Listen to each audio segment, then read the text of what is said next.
My name is Dan Garcia. I'm a teaching professor here. I've been at Berkeley for 27 years. I teach computer science. Hopefully, many of you are interested in taking a computer science class at some time at Berkeley. I'm really excited to be here. The title of this talk is called The Beauty and Joy of Binary Numbers.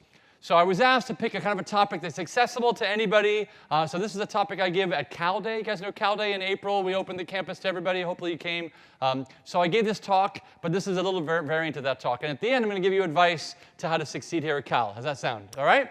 All right. Exciting. How many of you came from California? Raise your hand.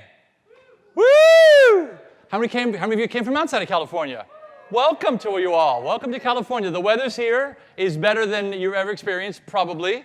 I can't imagine many places that have better weather than California, so welcome to this. Let's see. This is an exciting time to be at Berkeley. It's there's no, I can't think of a more exciting time to, if you could consider computing in your future, this is amazing. You know that computers have transformed everything from self-driving cars, to how you buy things, to how you play, how you watch and consume your media. Computers and computing has affected every part of your life. It's also disrupted, so it hasn't been great for everybody. Mom and pop bookstores haven't done so well, right? Amazon has kind of eaten them up. So there's lots of different things. People are winners and losers. Hopefully you'll be on the path to try to not only have computing be reasonable for yourself in terms of allowing whatever you're interested in, whatever career you want to go into, computing hopefully will play a part, and hopefully you'll get a nice background in computing to be able to be successful in that. But also, as you go forward, one of the things about Berkeley is we don't just leave everybody behind. You think about how your innovation that you create might impact society. And it might be, as I said, disruption is an interesting thing, and it might be some losers. So how can you build a technology thinking that, wait, if I disrupt some folks, how can I support them in some interesting way, either by volunteering or thinking about how to reorient. There's a company, one of my students I was working with, you know that self-driving cars may disrupt a lot of folks who make a living driving trucks and taxis and all that. He wants to employ trucks to be driven on the massive interstate by robots, okay? Automatically by robots, sensors and everything is safer than humans who fall asleep and text and all those things. But that may disrupt many truck drivers who, in many states, that's the dominant job. If you search for what the dominant job in many states is, truck driving is actually a more dominant job in many states. So what his proposal is, his company, he's a part of a startup, is could you have these truck drivers that last 5 miles when the truck is weaving through cities and weaving through heavy populated areas is really dangerous. And you'd rather not have a computer just kind of be driving over bicyclists and, you know, and ducks and stuff like that, and cats and dogs. Those are hard to see for all the sensors, right? So what he wants to do is he wants to bring the truck drivers in so that it'll be driven by a computer for the basically boring part of like I-5. And then when it gets into a city, all of a sudden it switches over to be a human-controlled, and you'll have all these former truck drivers who are now living at home or living nearby this area where they'll go in and they'll have 55 screens, and they'll basically feel like they're driving a real truck. It'll feel exact same wheel, same normal thing. These are experienced truck drivers, but they'll be the ones driving the last 5 miles. Isn't that amazing? So he's thinking about, as a technology, not only we want people to not be having to drive away from their families for so long, but also let's not leave the folks who are still part of it, still the fabric of our society, behind. Okay, so think about that as we're going forward. As you're making innovations, think about how, oh, this is a cool thing, but how will that affect society, and how can I help those who might be disenfranchised by that? All right, let's jump right in. Today I want to teach you about binary numbers. How many of you think you know binary numbers right now? Wow. Well, okay, that wasn't all the hands. So if you didn't, I'm teaching you now, okay? This is going to be really fun. So there's a couple of slides I have. The title of this slide is Abstraction. Abstraction is the most important idea in computer science. It's a really foundational idea in engineering as well. It's how we send people to the moon. When the main person in the NASA sending a space shuttle to the moon, they look around before they do their final countdown. They'll look around and they'll say, life support. And life support person is the one person in charge of all the millions of aspects of life support. And they're like looking at all their screens. If it's all green on their screens, they'll go thumbs up. And then he'll go on to the next one. And basically, he's abstracted away about 1 million checks that person and that team had to make sure all the aspects of life support were good. And when they're all green, all the storage, all the current, all the past, everything is good, he gives a thumbs up. So that's abstraction. He has abstracted away, or she has abstracted away, the idea behind the fact that life support is a big deal. And fuel. thumbs up, okay? So this person is going through all the aspects of this shuttle by just creating a very simple payload, whatever they're bringing, the scientific stuff, or they're bringing up a satellite, thumbs up. And when they do all of them, they start the countdown. That's abstraction. So abstraction is I'm basically hiding the details of how all the checks that were done by the life support and the payload and the fuel person, et cetera, did by just having a thumbs up summarizes it's all good. It's all a positive thing. So in abstraction is also, you can use something without knowing how it works. You can use a car without knowing actually what a solenoid is, or a spark plug is, or what a carburetor is, or all the aspects of that, okay? So it's really cool that we and society have used abstraction to hide the details so you don't need to focus on it. So I'm now going to reveal, like I'm going to open up, kind of like Pulp Fiction, I'm going to open up the briefcase, and the light's going to come out. You might get a sunburn. So the idea is I'm going to teach you how, lift up the hood and show you how computers work under the surface. They work by binary. But let's first have a review, which is, this is how you know. If you actually wanted to convert a lot of scratchings on the wall, let's say you do some time in prison, and you have all these scratches on the wall for good volunteerism, and somehow they make volunteerism illegal, and so you say, I believe in volunteerism, you go to jail, and so in jail, for a good reason, you are marking numbers on the wall, but you don't know about what base 10 is. But you have, in this case, 3,271 marks on a wall. And you say, how do I convert those marks, which are actually called unary, just marks on the wall, ones, it's called tally counting, 3,271 marks on the wall to decimal? How would you do that? Here's how you do it. You have these columns. I'm telling you things you knew in kindergarten. The ones column, the tens column. I'm being pedantic, but we'll get to binary. You'll see why I'm doing this. A hundreds column, the thousands column. And you first say, look, I got all these marks. And I say, boy, are there more than 10,000 marks? There's not. So I skip the 10,000s column. Are there more than 1,000 marks? There are. And then you ask yourself, this is you, which you do without even thinking, converting 3,271 marks to the number 3271. And you say to yourself, how many thousands are there in here? Is there 1,000? Yes. Is there 2,000? Yes. Is there 3,000? Yes. 4,000? No. Because there was 3,000, you write a 3. And then you write a 3 in that column. And then you subtract 3,000 from the number you had. And you get 271, but you don't know that yet. And then you go to the next column. And you say, there's a lot of marks left. Okay? Is there at least 100? Yes. Is there at least 200? Yes. Is there at least 300? No. So let's go back. 200. So you write a 2 in the hundreds column. Got it? Then you subtract 200 from 271 to get 71. And now you're at the next column. You say, is there 10 in there? Yes. 20, 30, 40, up to 70. Yes. 80? No. So there's 70. So you write a 7 in the tens column. And you go over, and you say, and then you subtract 70 from 71, and you say, all right, is there at least a 1? Yes. Is there 2? No. So you write a 1 there. 3271. That's how you would have converted, in kindergarten, 3,271 marks to the number 3271. Easy, right? Binary. Same idea. Same exact idea.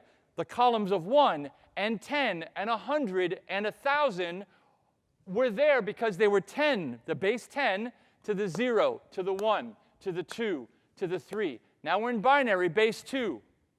By the way, anybody know why we are base 10? Who knows why we're base 10? Put both hands up and wiggle them. Okay? 10 fingers. If we were in Simpsons land, we would be base 8.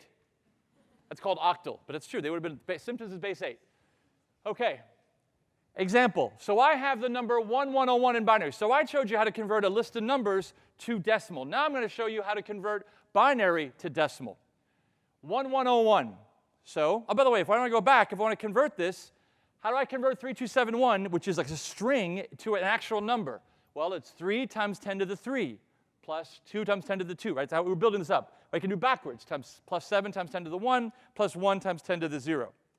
Okay, in binary, this is how we do this in binary. I give you the binary number 1101.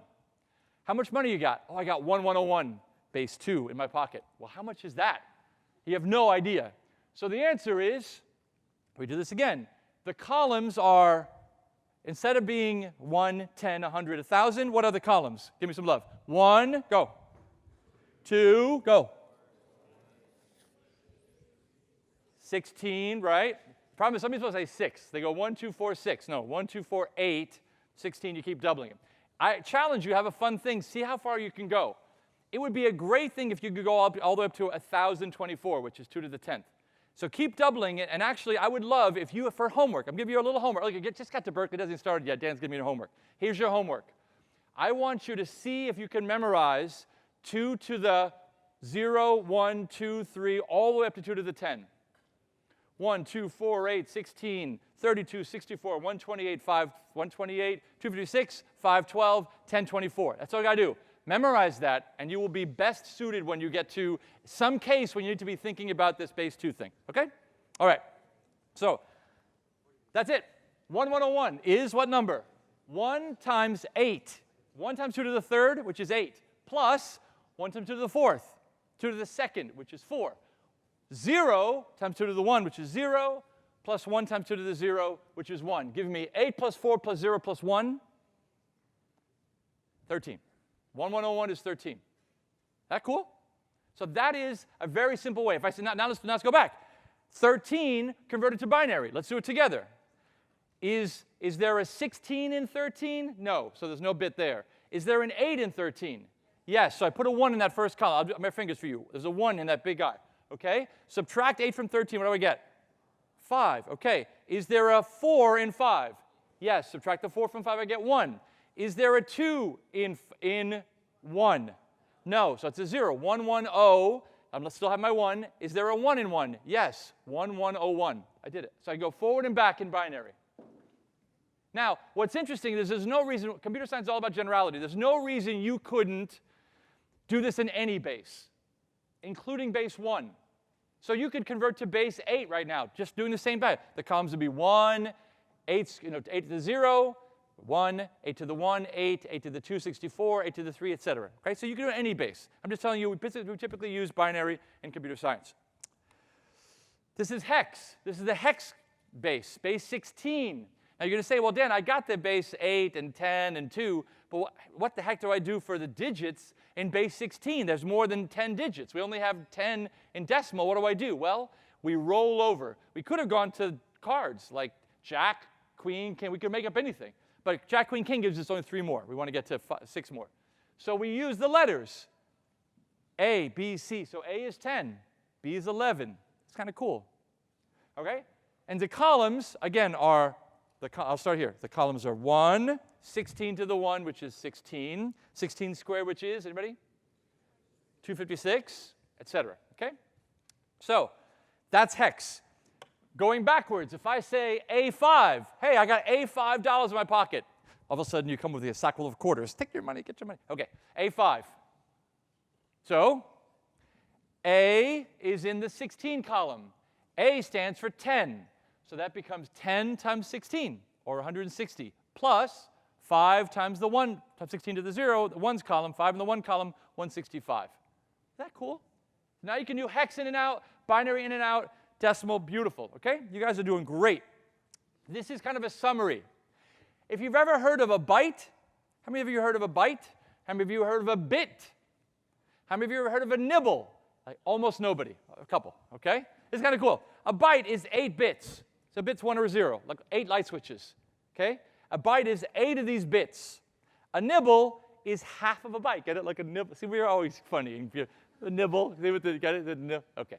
So the nibble is half of a byte, which is 4 bits, okay? So now you ask yourself, well, how many things can I represent with 4 bits? 4 bits are 4 independent things. Each one is 1 or 0. So 2 possibilities for this guy times 2 for these guys, so they're all independent, times 2 times 2. Therefore, 16. So with the nibble, 4 bits, I can represent a hexadecimal number, which is 0 through 15. Remember, hex has a single hex digit is 0 through F, which is 0 through 15, or 16 things. 4 bits is 16 things. Therefore, 1 hex digit, which is more compact, is equal to 4 bits.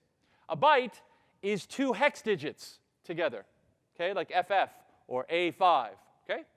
If you've ever thought of colors, you might have ever been a web person. Now you finally know what those symbols are. Hashtag D0367F says, D0 says that's the value of red.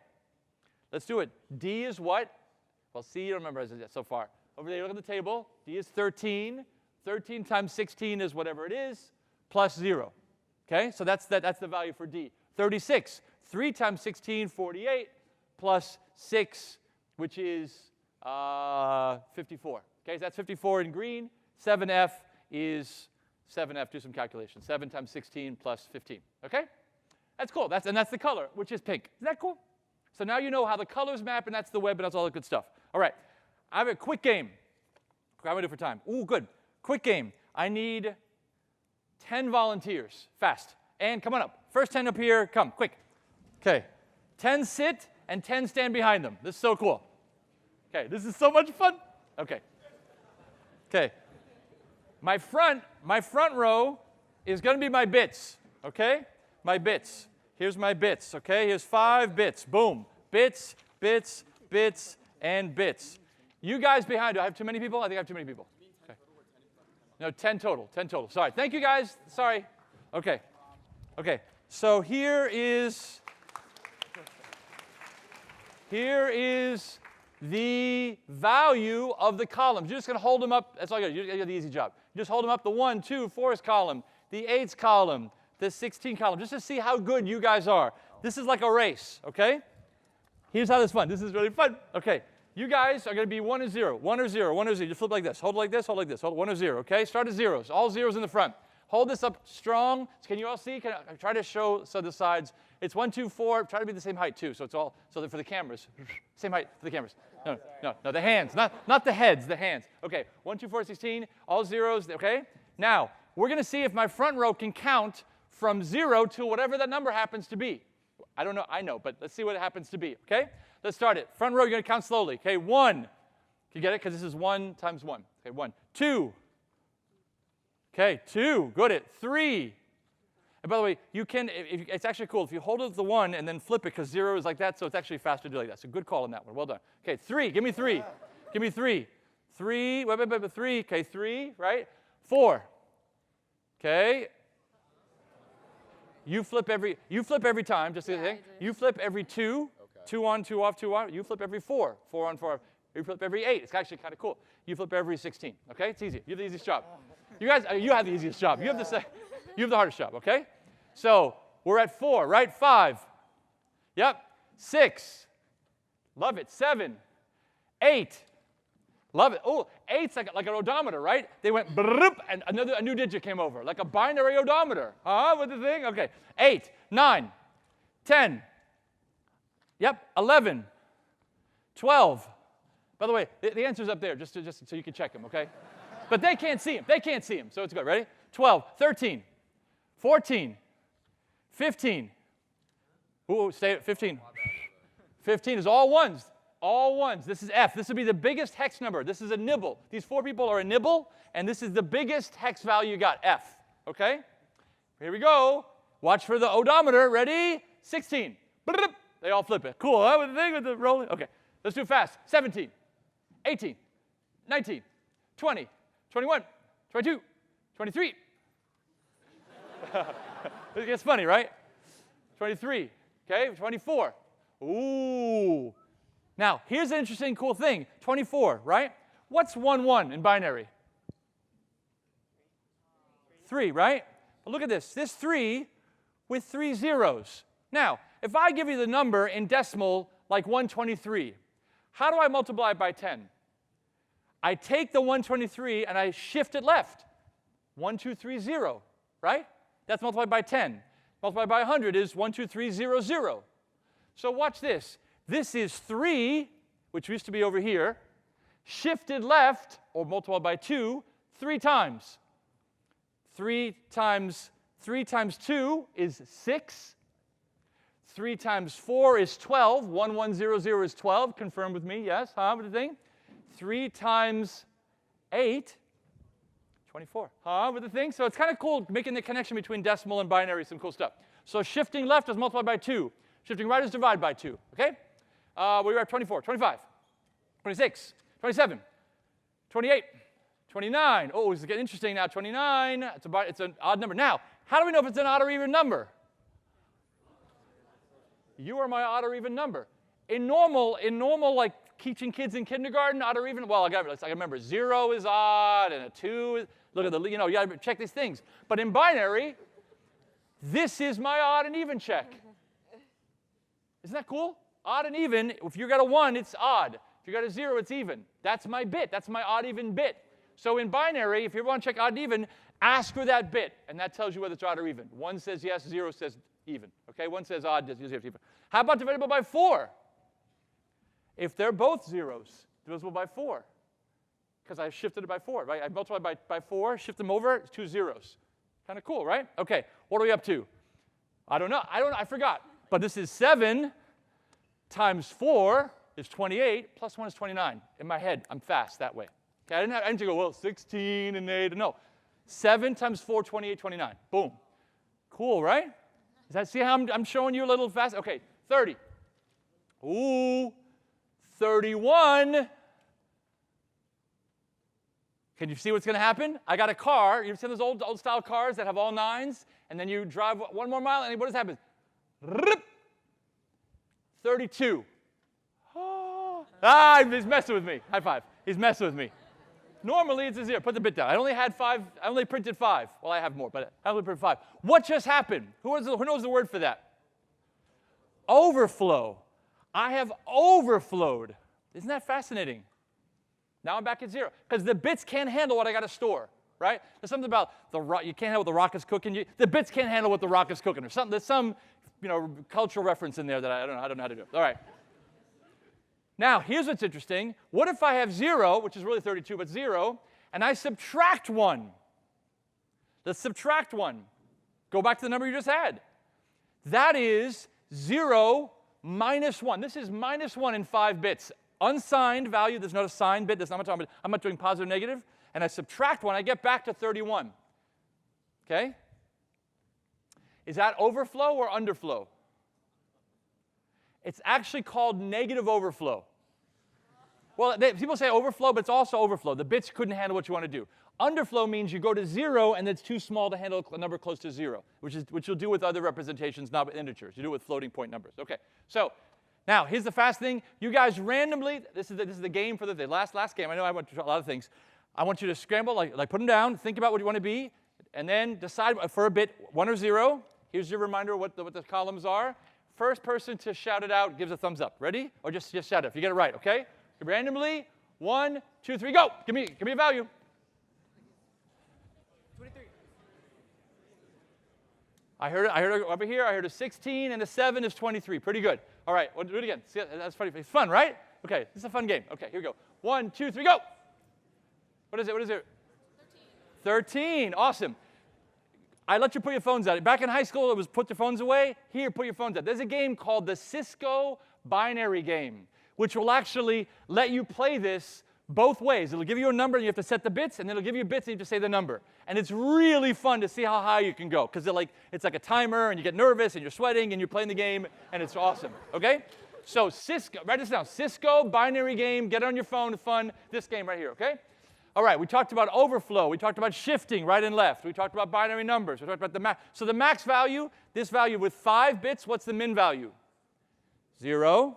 Max value, 31. That's a total of 32 things, which is exactly right. 2 times 2 times 2 times 2 times 2, 32, okay? I think I'm done. Thank you so much to these volunteers. These guys are awesome. You can keep this as a memento. Memento.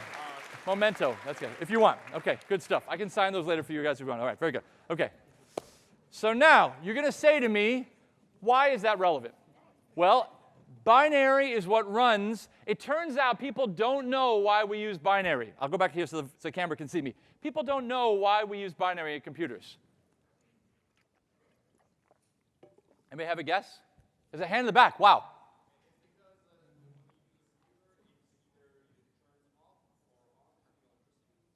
That's very, very, very close to being right. Give me. Go ahead. Yeah.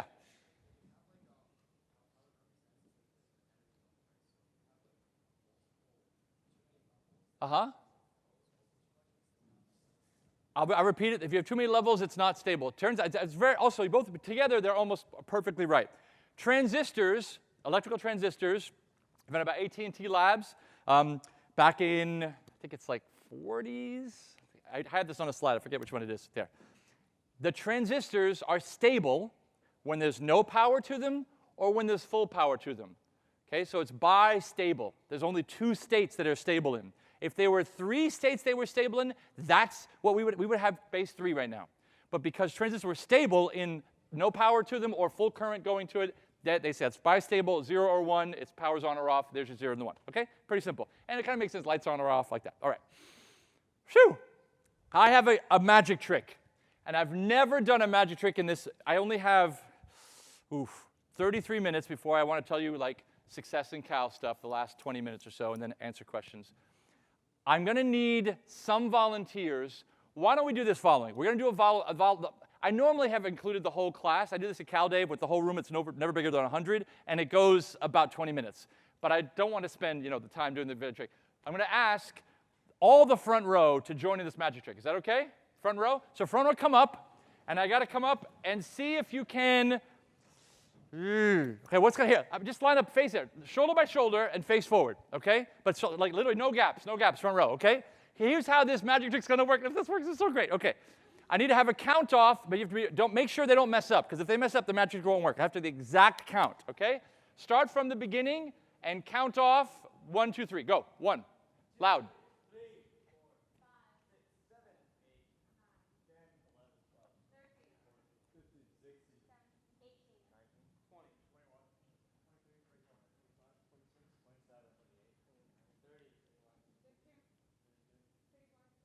35.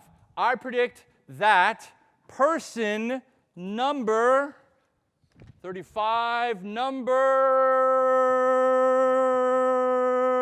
7. 1, 2, 3, 4, 5, 6, 7. You're going to win. Hold this up. He's going to win the game. Here's how the game works. We're going to go. They're going to pretend that they're a virtual circle, right? They're standing up so you can see them all, but a virtual circle. They're standing in a circle. And what's going to happen is you start by saying stand and sit and stand and sit. And when you sit, you can actually go sit down, okay? And then you close up the ranks, but keep your order, okay? Stand, sit, stand, sit, stand, sit. We kind of decimate by half, right? The first round, half of them will sit down. But because they're, in theory, sitting in a circle, wherever they left off at the end, you wrap around to you and you do whatever continues the thing. So if the last one was stand, you say sit. The last one was sit, you say stand. Okay? This is called the Josephus Flavius game. Okay? Until the next round, half of them will sit down. And next round, half of them will sit down. Until some will be left, and I predict it's our lucky number 7. Let's try it. Ready? Let's go fast. Stand. Sit. And now go sit. Okay, stand. Sit. Stand. Sit. Stand. He survives the first round. Dan's pretty good. Sit. No, don't mess up. So sit, stand, right? Sit, stand, sit, stand, sit, stand, sit, stand, sit, stand, sit, stand, sit, stand, sit, stand, sit, stand, sit, stand, sit, stand, sit, stand, sit, stand. Okay? Remember what I did. I hope this all worked. You remember what I just did. And close up the ranks. By the way, whatever your number was, all the odds should be up here, I believe, right? Because 7 is up here, so all the odds should be up here, right? Close them up. Close up the ranks. Close up the ranks. Okay, last one was what? What was the last thing I said? Stand. So back here. Sit. Stand. Sit. Huh? With the thing? See? Still alive? Stand. Sit. Stand, right?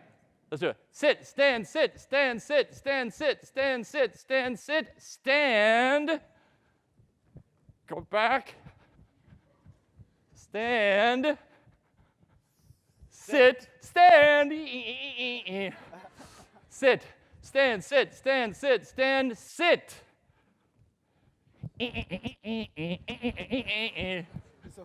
Stand. Sit. Stand. Sit. Stand. Sit. Thank you very much, ladies and gentlemen. Huh? Woo! You keep that. Huh? Now, how on earth did I figure that out? And we could have had 1,000 people, and I would have said, like, person number 643 would have won, and I would have been right. Okay? How did I do that? Isn't that cool? It's pretty cool. All right, let's try it. I'm going to reveal. Close the doors. Magicians, don't reveal this. This is the people in the room. I'm just joking. You people in the room, turn the camera off. No, I'm just joking. But the point is, normally you don't reveal the secrets. I will reveal the secrets to you because you guys are special. This is the game. Now, if there was one person, there's one person, who wins? The one person. If there are two people, a virtual 2-second person, who wins? Stand, sit, I would win. So if there's one wins. If there's two, one wins. How about there's 4? Now there's 4, okay?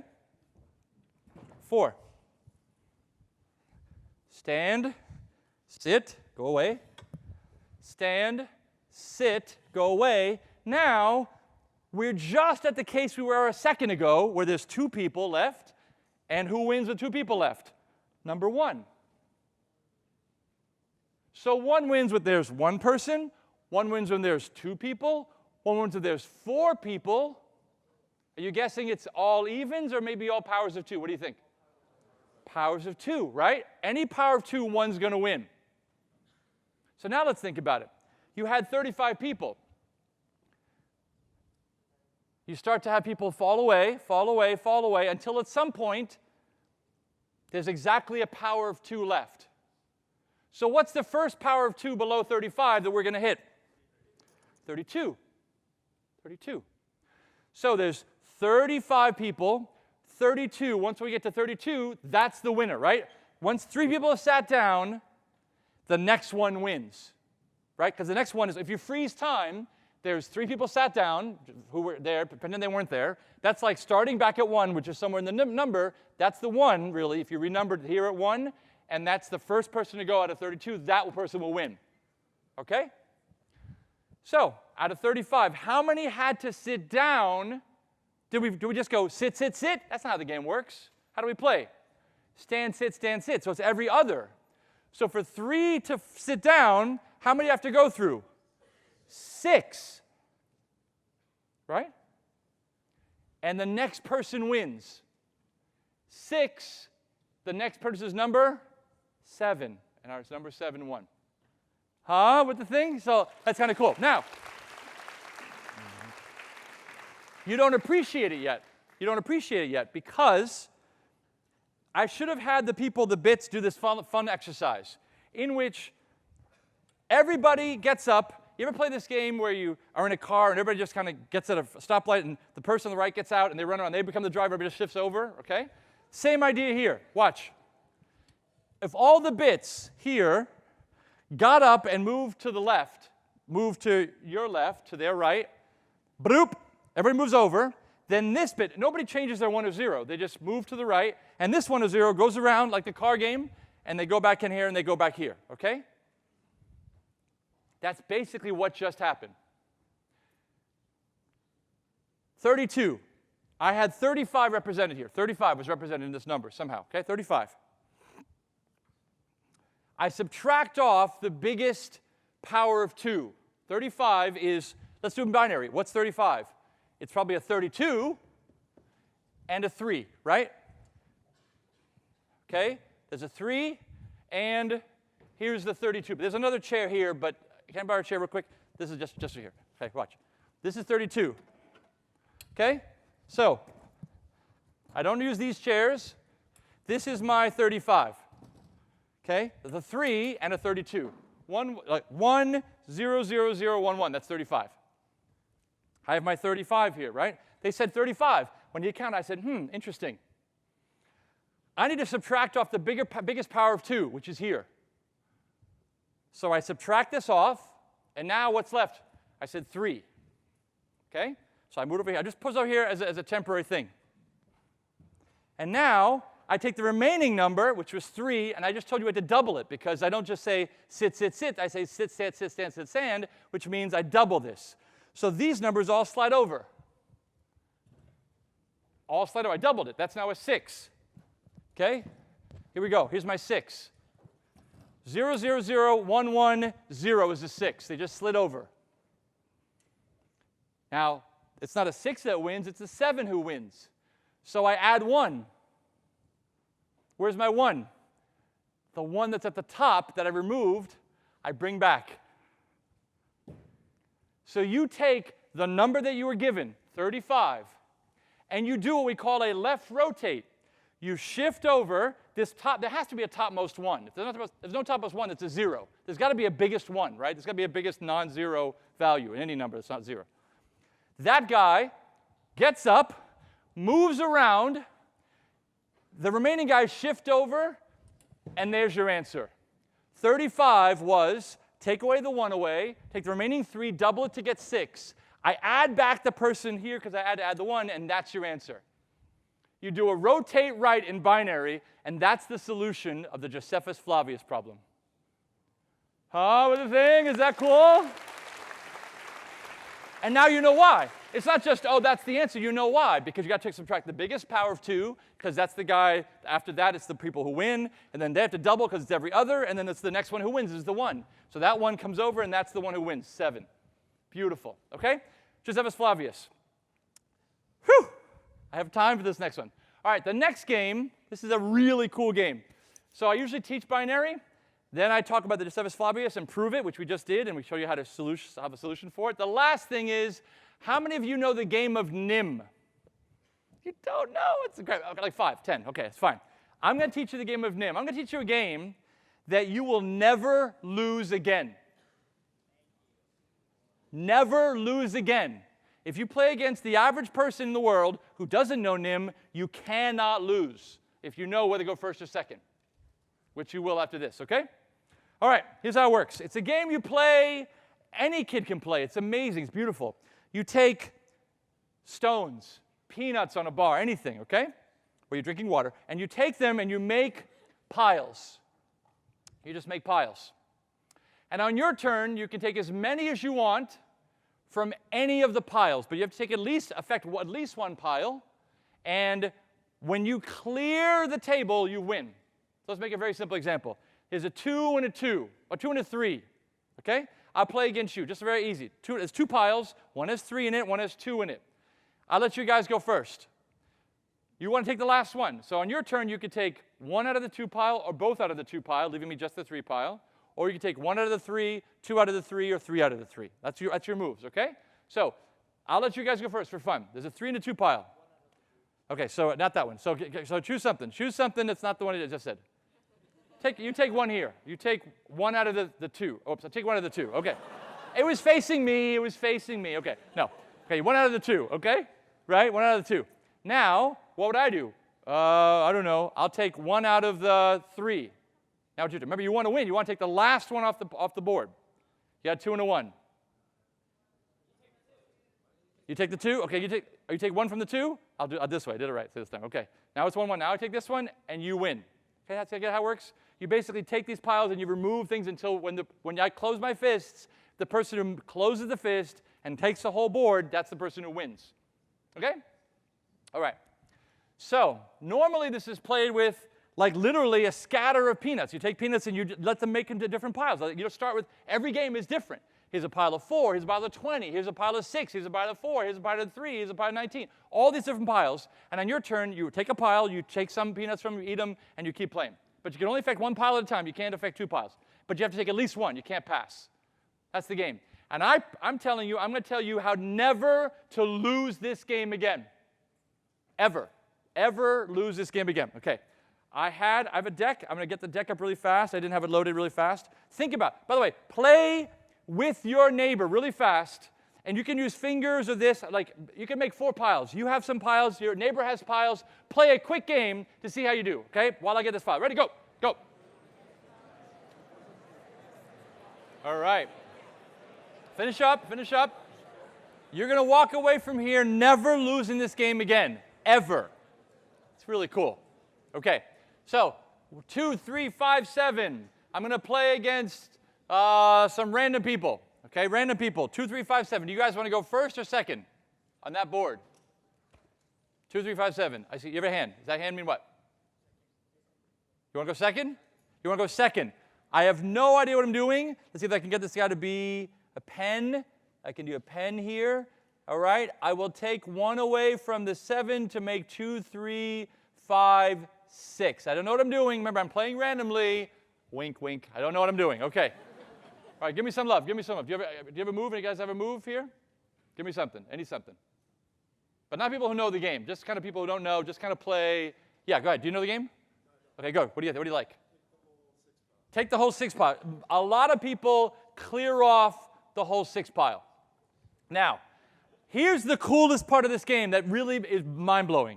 Not only can I win at this point, but if somebody decided until almost the last second, I could also force you to win. So I now have the power to either take this game and run with it, or force you to win if you didn't want to. So if I'm playing my cousin or my kids, I will make them win. They're like, oh, I'm so good. Yeah, because I made you win. Like I can basically make them win every time. Okay? So I'm going to play perfectly, and until the last second, I can still choose whether you win or lose. I'm going to take 4 of these guys to make it 2-3-1. Okay? Can you guys see this? I'll try to, watch this. Woo, Macs are awesome. Okay, 2-3-1. Okay, 2-3-1. Anybody, give me, actually at this point it doesn't matter what you do. Even if you were a NIM expert, if you were the smartest computer in the world, you could not beat me right now. So 2-3-1. Give me something. Take out the 3. It doesn't matter, okay? Now, this is where I can, the last point where I can make a decision. With a 2-1, I can either win by changing the 2 to be 1-1. Get that? Then you would go 1, and I would go 1, and I would win. Clear the board. Or I could force you to win by take all the 2. So I could, in fact, I'm just showing you an example of this is down the last point where I could have done that at any point, but this is where I have to really make the decision. Am I forcing you to win, or am I taking the win for myself? It's kind of cool. So what's really fun, I'll play this game with kids. I put $20 on the table. I'll say to the youngest kid, at some point I'm going to ask you whether you want me, Professor Dan, to win or lose. And whatever they say, that'll happen. And if what they say is not what transpires, the kid gets the money. And I've never lost $20 to them. I mean, it's like been great. It's been a good money. It's been a good roll. Good roll for me, okay? But you see how I could like basically take two or take the 1 and take 2. Affecting the 2, I can do this or not. All right, here's how this works. Do you guys want to know the answer now? It's all based on, 1, 2, 3, binary. Is that cool? So all of it's connected, right? Magic trick, binary, how computers work, and this amazing game that you will never, never, never lose. Again. Okay. Here we go. Here's how it works.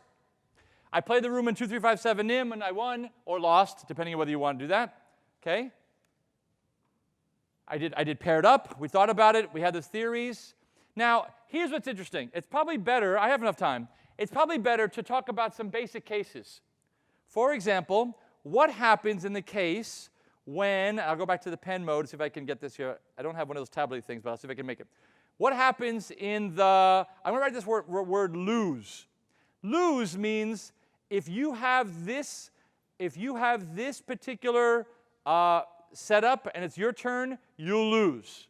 Lose means you want to take the last one, you won't be able to take the last one, okay? So here we go. If the board is empty, I just made the last move, cleared the board. It's now your turn, empty board, you've lost. Make sense? Okay. How else do you lose? 2 piles of 1. 1 and a 1. You guys get that? Right? Okay, you take one of them, I take the other. Okay? Now, can you also see a possibility with 2, 2? Let's talk about that one. Let's think about that one. 2, 2. Okay? By the way, my strategy, don't tell the audience, but my strategy is to copy whatever you do. Okay, let's play. Here we go. Ready? 2, 2. You take 1, I take 1. Now we're back to you of the losing strategy. Done. Or you take 2, and I take 2, and I've cleared the board. You get it? I'm copying you. It's called the Tweedledum Tweedledee strategy. So can you see that it's not just 1, 1, 2, 2, but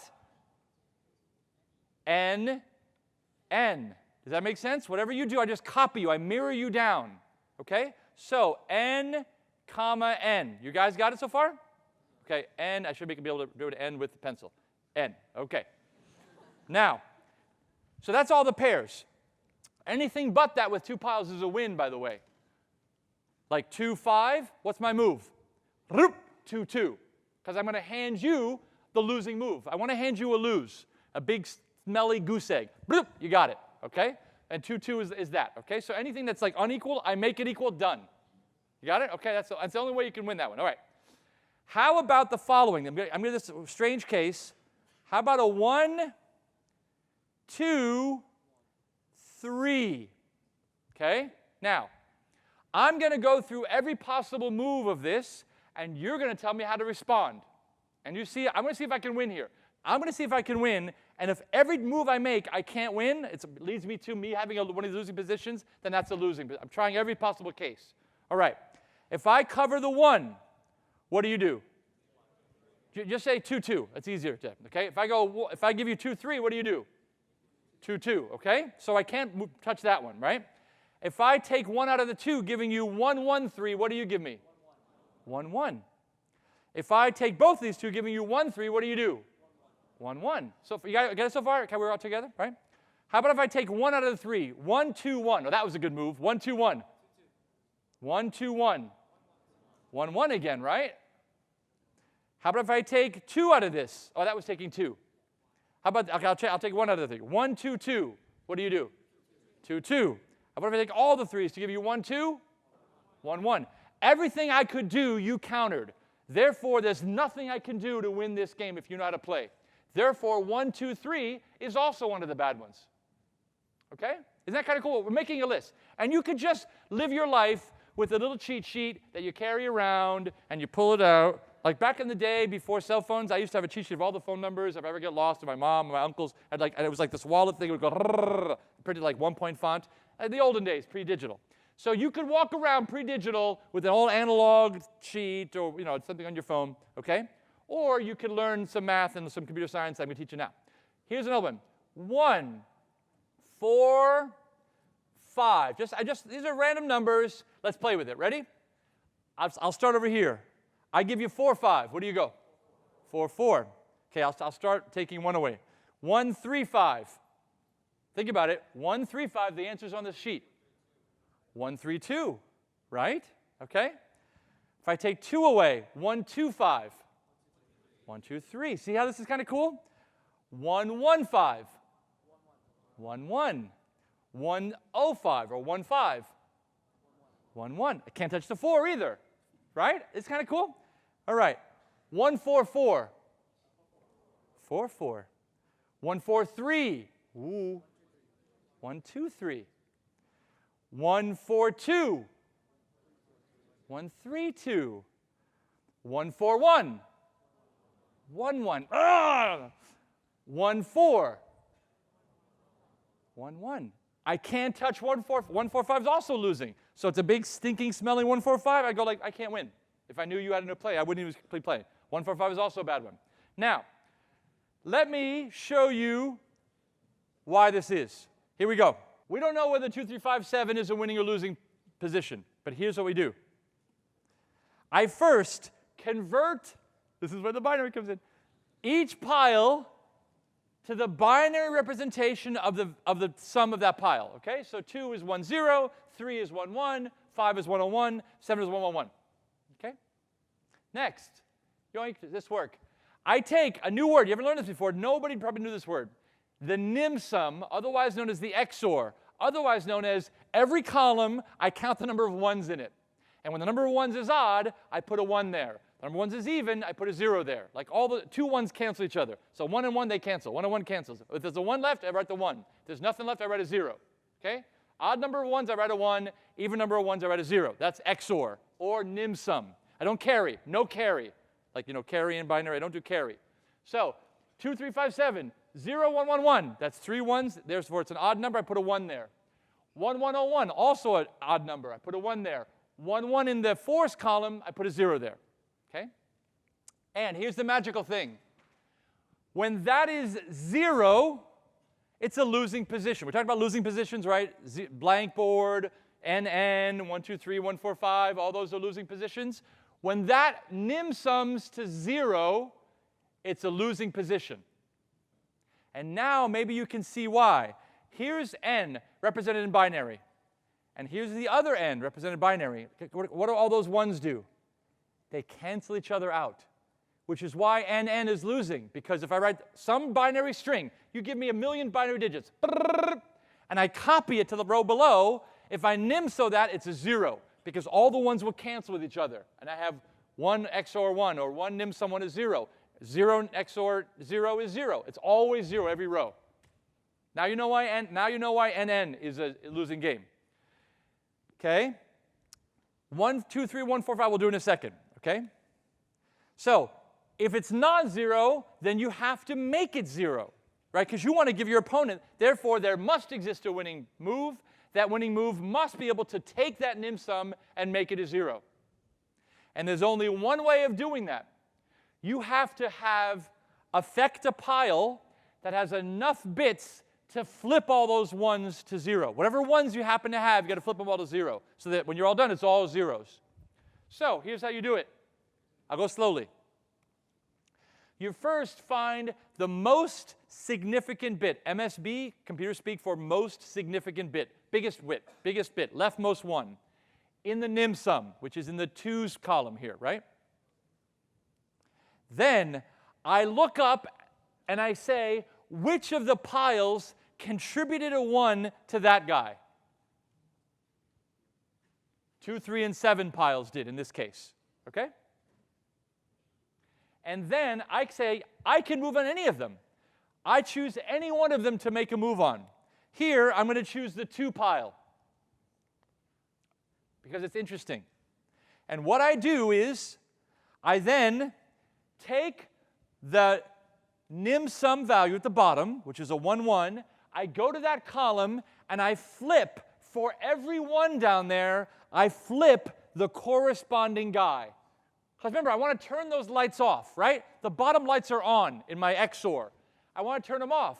So therefore, I have to flip every light. You know how you ever have this? Whoever has a house where there's 2 light switches controlling one guy, and sometimes you turn the lights off by turning it off, like because the light's in an on position, you turn it off by turning the light off. You're like, wait, if just one switch is always on is up and down is off. But if there's 2 switches connecting it, sometimes you're like reversing it and you're turning it off to turn it off. It's like weird to turn it on. Off, turn it on. Wait, what? That was weird. Well, that's what you're doing here. These 2 1s have to flip.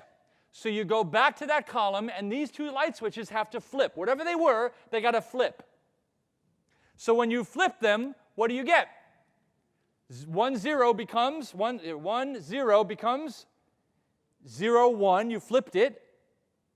And now, whatever the value of that pile is, that's what value the pile has to be when you're all done. So that pile looks like a 1 now. Therefore, I have to make the pile a 1 to do that. And I've now flipped both bits.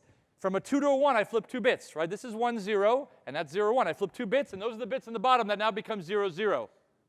So look, 1, 3, 5, 7 is now a losing position because it all adds to 0, because I flipped exactly every bit that had to flip to 0.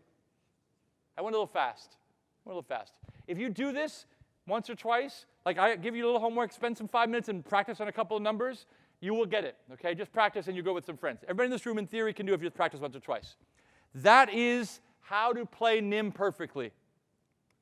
Now, there's a couple last things. If you play this with friends in a bar with peanuts or on, whatever, drinking water. Now, the thing is, what you want to do is 0 plus anything is anything. Like, Dan, duh. Yeah, but I'm trying to teach you how to play nim. So if I have a pile here of 1 million and a pile here of 1 million, guess what they nim sum to?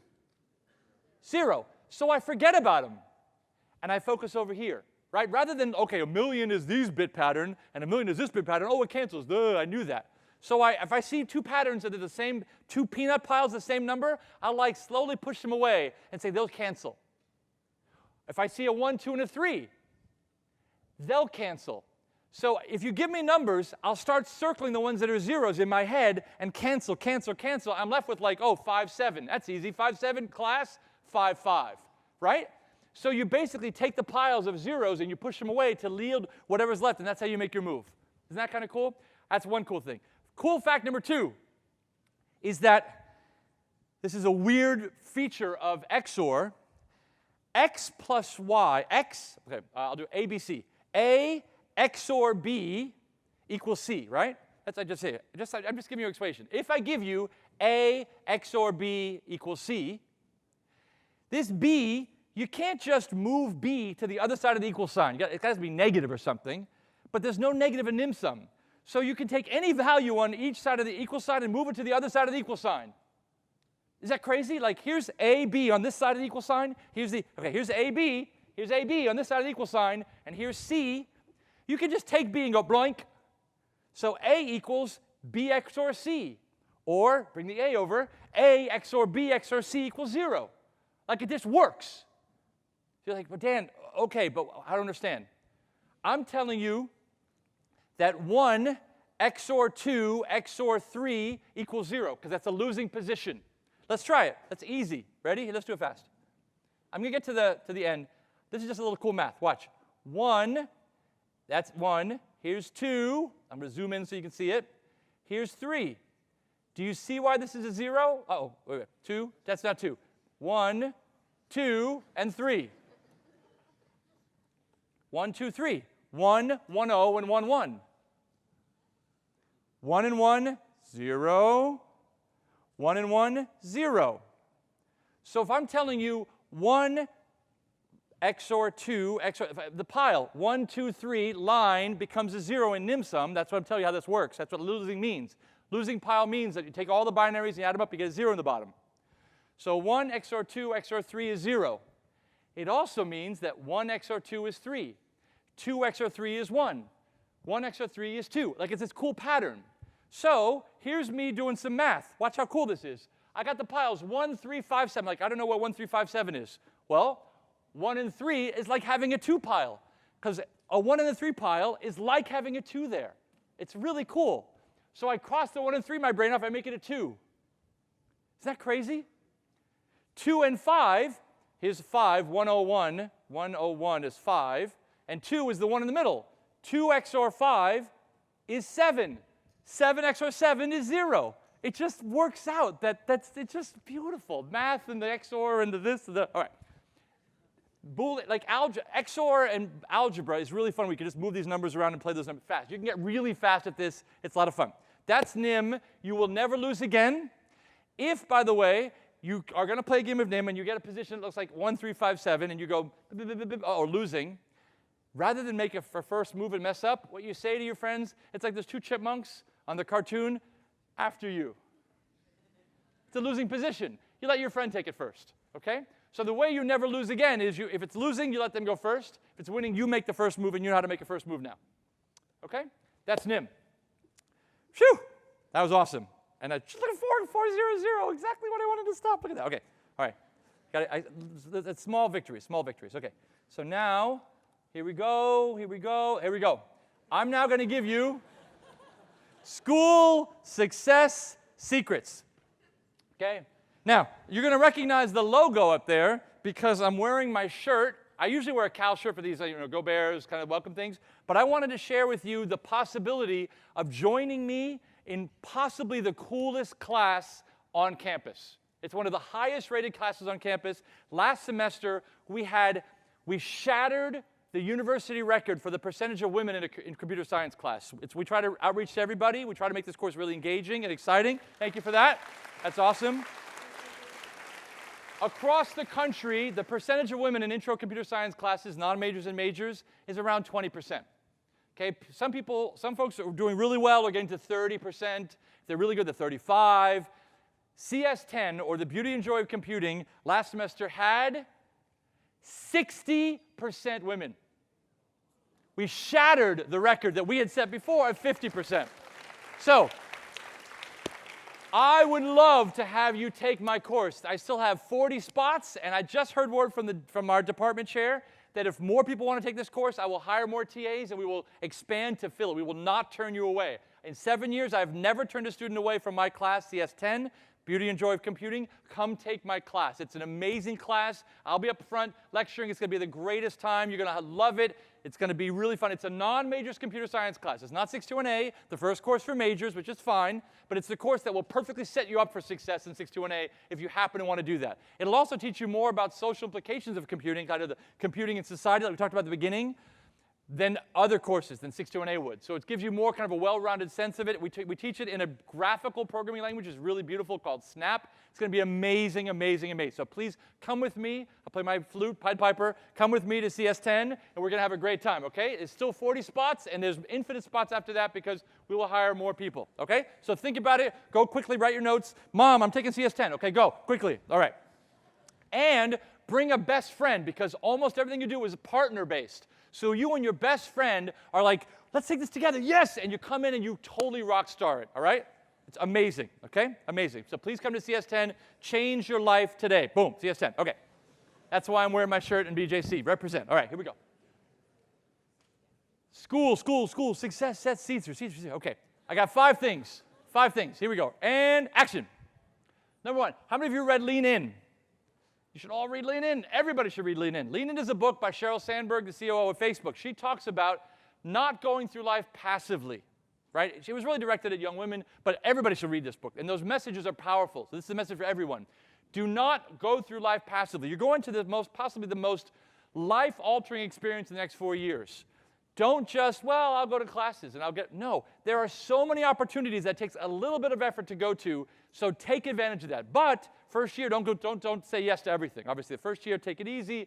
But the point is, there are opportunities in research, opportunities in teaching, opportunities in volunteerism, opportunities that they abound in Berkeley. So talk to faculty, say, hey, I'm excited, what can I do? And I'll say, oh, I got a job here, I got a job here, we could here, you could be my TA, we could build some software together, we could go to a conference together. The possibilities are almost endless. Okay? So I want you to be part of our computing family. Think about that. Take initiative pays off. So it's all about making sure you go to office hours. Most people don't go to office hours freshman year. Most people think the faculty are scary. They're not. Faculty always love to have students. You don't think that. You're like, oh, they're scary, they're old, blah, blah, blah. No. We do this because we love students. We love to talk to students, and in fact, we love more the one-on-one experiences. But it's so hard because they don't come to our office because they think we're scary. We're not. Okay? I ride a unicycle. Like, come on, how non-scary can that be? So, it is hard to visualize someone as a leader if she's always waiting to be told what to do. So this is, if you're in a room, so she gives an example, if you're in a meeting, you don't just sit around the window, you sit at the table. Like there's usually 2 rounds of chairs. There's the table, and then there's people in the back. No, sit at the table. Pull your seat up to the front and lean in. That's the idea. That's the metaphor, is lean in, take initiative, don't be passive. That's probably the most important thing I can say. So L for lean in. A, academic soulmate. I'll tell you a mini story. I got to MIT as an undergraduate, came to Berkeley as a grad student, and at MIT, I was doing normal classes. I was playing on sports. I was doing some research. I thought I was being very engaged. I happened to meet a kid in my class that I just got along with really well. His name was Roberto Sanchez Vilella. He became the Secretary of Justice in Puerto Rico, the 3rd ranking person of all of Puerto Rico. He moved his way well up. He's really a great guy. But he and I worked so well together. I can't imagine ever having somebody more seamless than him. We took once we partnered randomly on a course, and we just loved working together. He would finish my sentence, I'd finish his sentence. We were like best friends. I got to know his family, got to my family.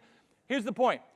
When we were together, you could not stop us. I'm at Berkeley today because I crushed MIT. Once I found him, we could not be stopped. I was good, but I wasn't the greatest. But when I was with him, it was like, Kevin Durant and Steph Curry. It's like the best dynamic duo, okay, you can imagine.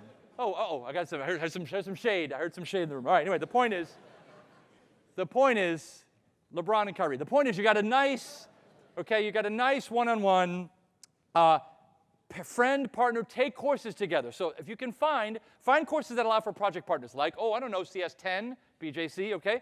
Make friends. We're going to shuffle you around so you'll meet some new friends. When you find someone who is your academic soulmate, lock onto them, take every course together. You will crush everybody else. And you'll do well. Maybe make a company. Maybe change the world. So find an academic soulmate and partner with them and move on. Have success. 3, underground project. When I talk to folks who are really, really successful, and I fall into not the category of being very successful, but I did this myself, and I found this a really useful thing. I loved game theory. I loved tic-tac-toe and board games and chess, and I always wanted to write a solver to see. I used to win tic-tac-toe all the time, and I kept thinking to myself, is that because I'm playing perfectly, because the people I'm playing are playing poorly, or what? I never knew what that was. I wanted to have a system that would tell me, you won that game because you played perfectly. Like NIM. Remember I showed you could play perfectly? Or you won the game because the other person messed up at the last. They were going to win, but then they messed up at the last second, and then they let you win by act. They fumbled at the 1-yard line, and you won. I wanted to know that. So I wrote a system when I was in college. I was a sophomore in college, and I would work for 8 hours, and then I would go and use my same work. I didn't own a computer, so I used the work computers to build this system of a solver for tic-tac-toe. Then I added more games to it, and I just kept adding to it and adding to it. It was my personal project. I would wake up, I would be in the shower thinking about it. I would be driving to work thinking about it. I was always thinking about my project. No one told me what to do. No one told me the features. It was all, I owned it. It was the most empowering thing I'd ever done to build this project. I kept building it as my side project, my underground project. And I kept coding and kept coding. I got to grad school. I kept coding it. Then I got to meet one of the most amazing game theory professors in the world, Elwin Berlekamp. He's like 3 names in the whole world, and one of them is at Berkeley. The other 2 are in Oxford. And we had Berkeley. I'm like, I'm at Berkeley. So I got to take his class. I'm like, Berlekamp. Oh, not worthy. He was amazing. Can you be the advisor for this project I've had? I've had this code, I've like written 100,000 lines of code. Can I make this into a master's? Done. Master's degree in that project. I'm like, oh, perfect, okay? So that sometimes the project pays off. Sometimes that project becomes a company, becomes a this, becomes a that, changes the world, and becomes open source software people use. So the point is, have some underground underground project that you're working on, maybe with a team, maybe going back to the slide before with a team also, possibly individual, possibly with a team, in which every waking second, it's for you, and you use it to teach yourself more computing, and teach yourself more tools, and teach yourself more utilities. So underground project is great. It might be the novel you want to write. I don't know what it is, but it's some underground thing that you own and you have agency about. You love it, okay? G, give back. So I love teaching, and part of the reason I love teaching is giving to students. I just love watching guys go bing, and like today, it happened like 3 or 4 times. Like, hey, this is awesome. When that happens, like, oh, it's so great, especially when they come to office hours, we talk and become friends. It's just wonderful. So I love teaching, partly because of the give back factor. But you don't have to teach to give back. There's a lot of things you can do to give back. But you are unbelievably the 1% of the 1%. You think you're not, because you may have come from different socioeconomic stuff. No. Because you're at Berkeley, you are the 1%. You have no idea how many thousands of people would prefer to be in that seat rather than you. They want to be here. You got in.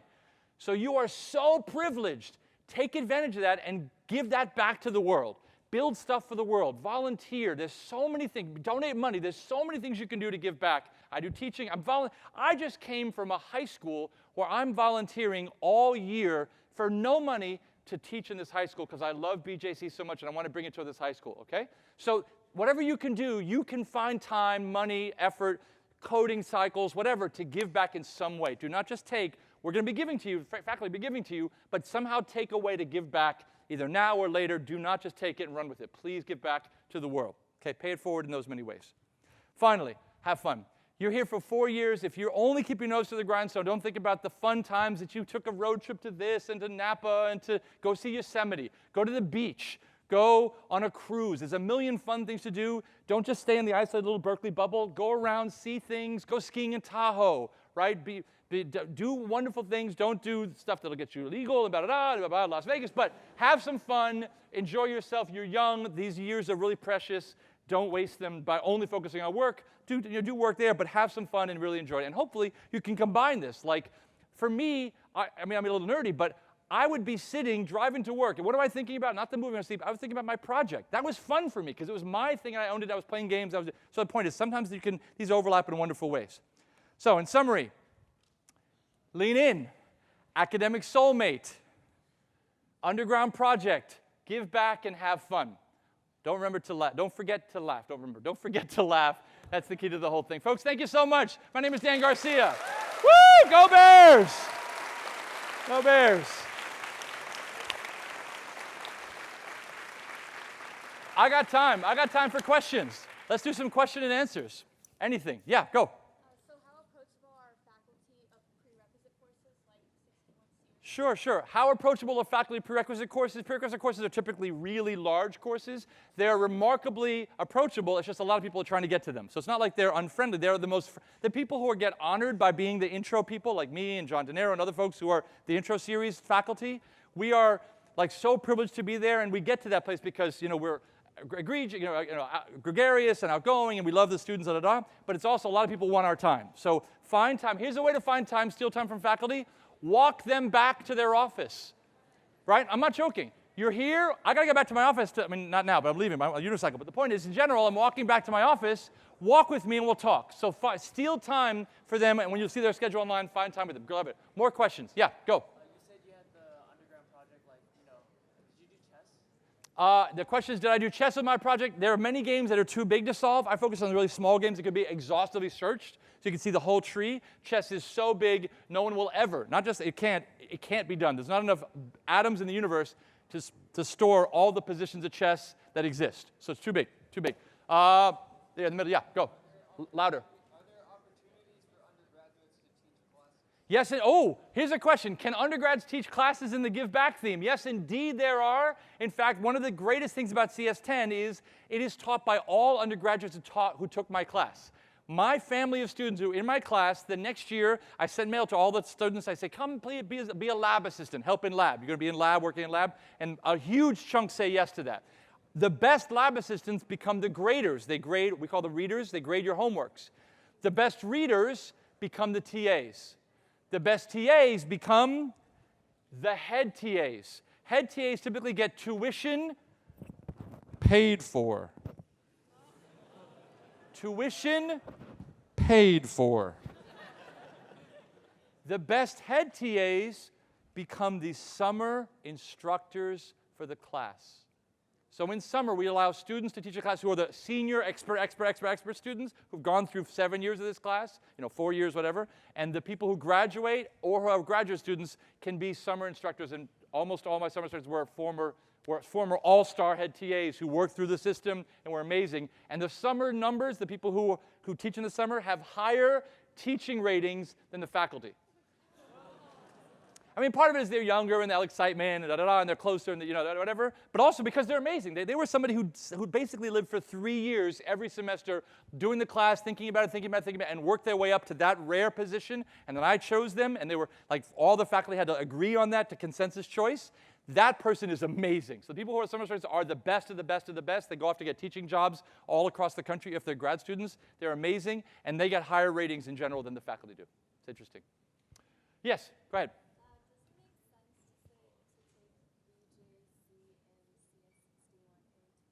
Great question. Should I take 621A and BJC at the same time? I would say no, only because it's a lot. Like it's 2 CSs at once, and they're kind of different, and you'll get confused. Am I coding in Python or Snap? Blah, blah, blah. I would choose which one you want. If you programmed before, if you've taken the AP CS Computer Science A, you are ready for 621A. CS10 BJC is for people who have never coded before. I'm going to ask the class first day, how many of you have coded before? And those who have, we really ask them to leave.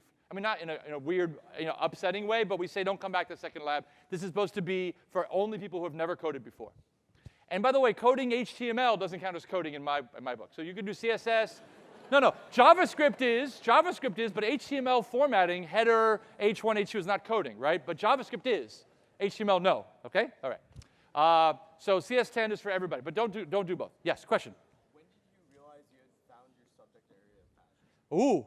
When did I realize I found, do you mean computer science, or do you mean like teaching part of computer science, or I actually did my PhD in graphics? Which of those 3 do you mean? Like, I don't know, you seem to be really into like algorithms and game theory. You have your niche. Right, well, I do many things. I do game theory research, and I'm interested in that. I do computer graphics for my PhD, which I did here at Berkeley, and I do computer science education. I'm kind of on the national stage for the CS for All effort. I get called to Sacramento. I got to the White House 3 times. I mean, it's kind of cool to be in this conversation. I never met Obama, but I was like, right behind that wall is Obama. It's really cool. Okay. I found my passion for teaching in high school when I was tutoring SATs. I knew that I wanted to be a teacher. I always wanted to be a stand-up comic, so this kind of gives you a little bit of that same kind of That's one. I found my passion for graphics when I was at MIT taking a graphics course, and I knew I wanted to do CS education as a focus when I went to the computer science education conference. I met all the people. I said, like, this is amazing. There's a whole family of people. I didn't realize there was a career in computer science education. And so once I knew that, I was like, that's what I want to do. Woo! So different times, I kind of fell in love with different things. But thank you for that question. Yes, go. How can you access the video? What video did I show? Which one? The one that you had taken. Oh, yeah, great question. How do they access the video? That's my, I would say Alex Schwartz is the person to talk to. So however you knew to get here, ask the main person and we'll put it there. I mean, you're here for you to get this, but if you want to kind of reference it, it'll be online. We filmed it so it's available to you. But there's a whole thing about we can't make these things public unless they're, have a transcript and the whole thing. So who knows whether they'll do that, but this will be available to you. I know. I just don't know how. That's a great question. I don't know the answer to that. Yes, in the back, please. Yeah. Louder.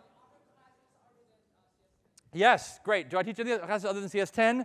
In my rotation, I've taught all the lower divisions, 621A, B, and C. I am normally in the rotation for CS10, the Beauty and Joy Computing, the non-majors version. I also am in the rotation to teach the architecture class. which is the great ideas in computer architecture, which is 61C. So it's like 10 ABC. But haven't been in the rotation recently because I've been doing some other things. I also teach animation. So how many of you like Pixar short films and Pixar films? How many of you love to learn how they're made and maybe make some yourself?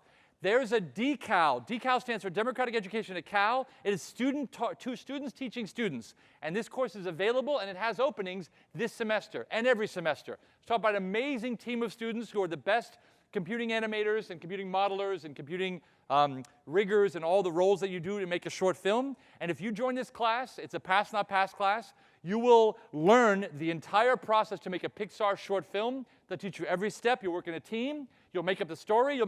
If you are creative in any way, if you have a sketchbook where you sketch, you need to be in this class.